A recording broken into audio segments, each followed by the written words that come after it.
আপনাদের স্বাগত জানাই আমি আমার কথা শুনবার জন্য। আজ ৩রা মে বিশ্ব মুক্ত গণমাধ্যম দিবস বা ওয়ার্ল্ড প্রেস ফ্রিডম ডে। বিশ্বের গণতান্ত্রিক রাষ্ট্রগুলো এই দিনটিকে সংবাদ মাধ্যমের স্বাধীনতা, সাংবাদিকদের অধিকার এবং রাষ্ট্রের জবাবদিহিতার প্রতীক হিসেবে পালন করে। আর বাংলাদেশের প্রেক্ষাপটে এই দিনটি এসেছে এক অদ্ভুত দ্বন্দ্ব এবং হতাশার আবহে। একদিকে পরিবর্তনের সম্ভাবনা, অন্যদিকে তার বিপরীতে চাপা পড়ে থাকা বাস্তবতা। 2024 সালের জুলাই আগস্টে শিক্ষার্থীদের নেতৃত্বে হওয়া গণ অভ্যুত্থান শেখ হাসিনার দীর্ঘ হাইব্রিড শাসনের অবসান ঘটায়। এই অভ্যুত্থান ছিল দেশের রাজনৈতিক, প্রশাসনিক এবং সামাজিক স্তরে একরকম রিসেটের মতো।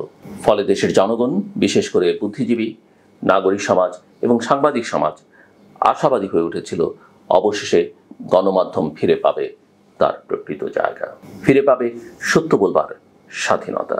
এই প্রত্যাশা খুব অমূলক ছিল না, কারণ শেখ হাসিনার 15 বছরের শাসনকালে বাংলাদেশে সংবাদ মাধ্যম কার্যত সরকারি প্রচারণার অংশে পরিণত হয়েছিল। তথাকথিত নিরপেক্ষ সাংবাদিকতা হারিয়ে গিয়েছিল দলীয় অনুগতদের দখলে, চাটুকারদের দখলে। একদল সাংবাদিক সরাসরি আওয়ামী লীগ সরকার এবং গোয়েন্দা সংস্থার সেবাদানে নিবেদিত হয়ে ওঠে। তাদের বলা হয় জার্নালিস্ট, কিন্তু আচরণে তারা ছিলেন রাষ্ট্রীয় শাসনযন্ত্রের অ্যাক্টিভিস্ট। এই শাসনের ছায়ায় বহু গণমাধ্যম সম্পাদক, মালিক এবং প্রচারকরা হয়ে ওঠে সুবিধাভোগী শ্রেণী, যারা সরকারের বিরুদ্ধে প্রশ্ন তোলাকে রাষ্ট্রদ্রোহের শামিল মনে করত। তাই যখন শেখ হাসিনার পতন ঘটে এবং অন্তর্বর্তীকালীন সরকার দায়িত্ব নেয়, তখন অনেকেই আশা করেছিলেন একটি স্বাধীন, সাহসী এবং দায়িত্বশীল সাংবাদিকতার পুনর্জন্ম হবে। কিন্তু 1 বছরের মধ্যেই বা 8 মাসের মাথায় বলা ভালো, সেই প্রত্যাশায় ধাক্কা লাগে। এমনকি যারা পেশাদার সাংবাদিক হিসেবে আগের সরকারের ফ্যাসিবাদী আচরণের বিরুদ্ধে অবস্থান নিয়েছিলেন, তারাও আজ নানা রকম দমন, পীড়ন, এমনকি আরও বিশেষভাবে বলে মানসিক পীড়নের শিকার।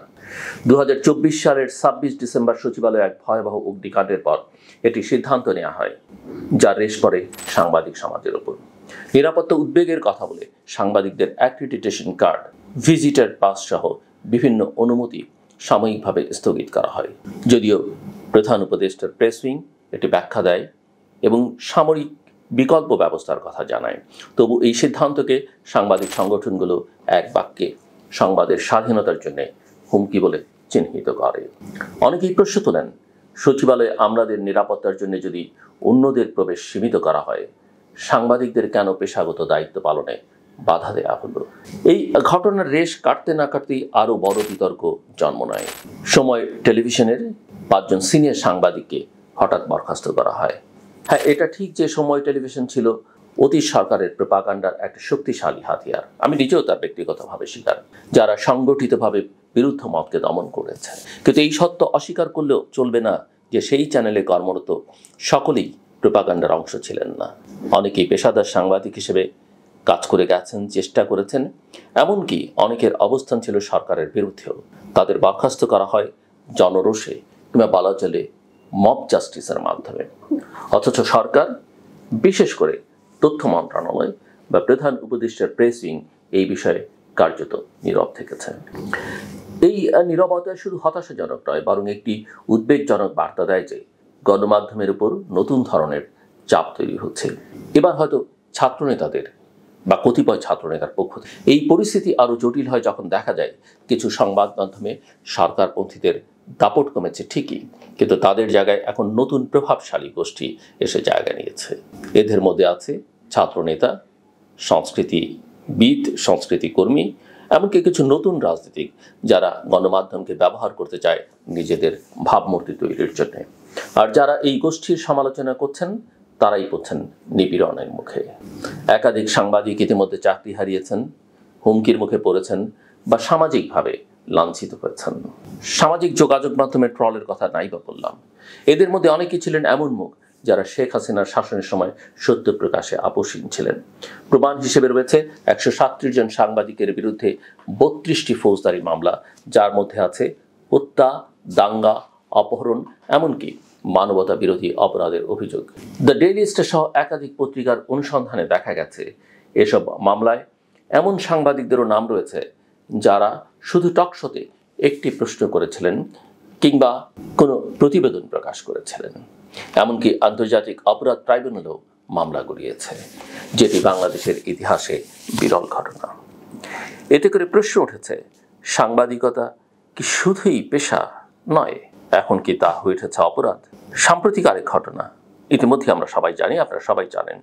সংস্কৃতি উপদেষ্টা মোস্তফা সরোয়ার ফারুকের সংবাদ সম্মেলনে কিছু সাংবাদিক প্রশ্ন করেন জুলাই গণ অভ্যুত্থানে নিহতের সংখ্যা নিয়ে এবং কেন শেখ হাসিনার মুখাবয়ব নববর্ষের শোভাযাত্রার মোটিভ হিসেবে ব্যবহৃত হলো। এই প্রশ্নের উপদেষ্টা ক্ষুব্ধ প্রতিক্রিয়া দেখান পত্রপত্রিকার সূত্র অনুযায়ী, যা সামাজিক মাধ্যমে ভাইরাল হয়। এরপরেই জুলাই রেভলিউশনারি অ্যালায়েন্স নামে একটি ফেসবুক পেজ থেকে ওই 3 সাংবাদিকের ছবি দিয়ে 24 ঘন্টার মধ্যে ব্যবস্থা না নিলে ঘেরাও কর্মসূচি হুমকি দেওয়া হয়। দীপ্ত টিভি, এটিএন বাংলা এবং চ্যানেল আই দ্রুত তাদের অভ্যন্তরীণ সিদ্ধান্তে সাংবাদিকদের চাকরি থেকে বরখাস্ত করে। সরকার আনুষ্ঠানিকভাবে বলেছে তারা কোনো চাপ দেয়নি, কিন্তু প্রশ্ন হচ্ছে, চ্যানেলগুলো যদি হুমকির মুখে এই সিদ্ধান্ত নেয় তাহলে সরকার কিভাবে দায় এড়ায়? এই সব ঘটনা আন্তর্জাতিক মহলে আলোচনার জন্ম দিয়েছে। রিপোর্টার্স উইদাউট বর্ডার্স RSF 2024 সালের প্রতিবেদনে বাংলাদেশকে সাংবাদিকদের জন্য অন্যতম বিপজ্জনক দেশ হিসেবে চিহ্নিত করেছে এবং প্রেস ফ্রিডম ইন্ডেক্সে বাংলাদেশ 165তম অবস্থানে রয়েছে।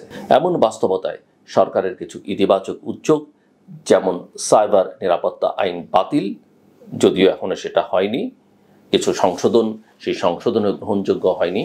অনেকের কাছেই মনে হয় যে সেটা পুরোনোটারই খানিকটা এদিক সেদিক করে একই জিনিস।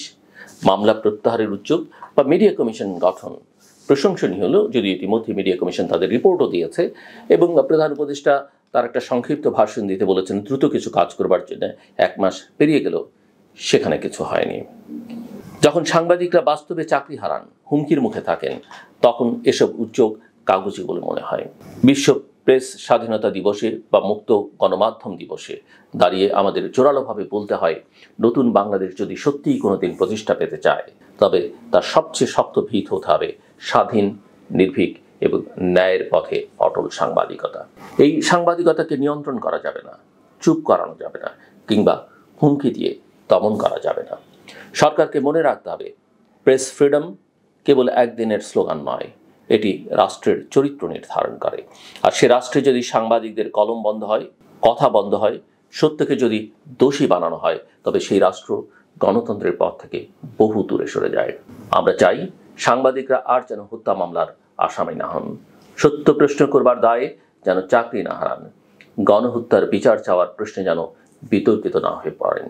প্রেস ক্লাব থেকে টিভি স্টুডিও, সব জায়গায় হোক সত্য এবং স্বাধীনতার জয়। একটি আত্মমর্যাদাশীল রাষ্ট্রে যেমন রাজনীতির জবাবদিহিতা থাকতে হয়, তেমনি সাংবাদিকতারও থাকতে হবে মর্যাদা এবং নিরাপত্তা। আজকের দিনে সেটিই হোক আমাদের সবচেয়ে বড় প্রত্যয়। শেষ করবার আগে যেটা বলি, এর আগে আমি বলেছি যে পথ চলবার সময় রাস্তাঘাটে কিছু ফেলবেন না, গাড়ি থেকে চলবার পথে কিংবা বাড়ির ব্যালকনি থেকে। শুধু পথে বলি কেন, আপনি যখন নৌপথে চলবেন কিংবা আপনার বাড়ির সামনের পুকুর বা খালে, অনেক সময় আমরা শুধু প্লাস্টিক দ্রব্যের কথা বলি, প্লাস্টিকটা কোনো কিছুই নদীতে, পানিতে ফেলবেন না। কারণ এই নদী, বাংলাদেশ নদীমাতৃক দেশ, এই নদী, পুকুর, খাল, বিল, জলাশয়, এগুলো আমাদের জীবনের জন্য, আমাদের বেঁচে থাকবার জন্য অত্যন্ত জরুরি, অত্যন্ত প্রয়োজনীয়।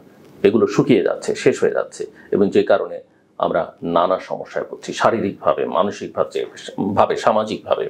এগুলো রক্ষা করবার দায়িত্ব আমাদের। কাজেই এগুলো যেন ক্ষতিগ্রস্ত না করি।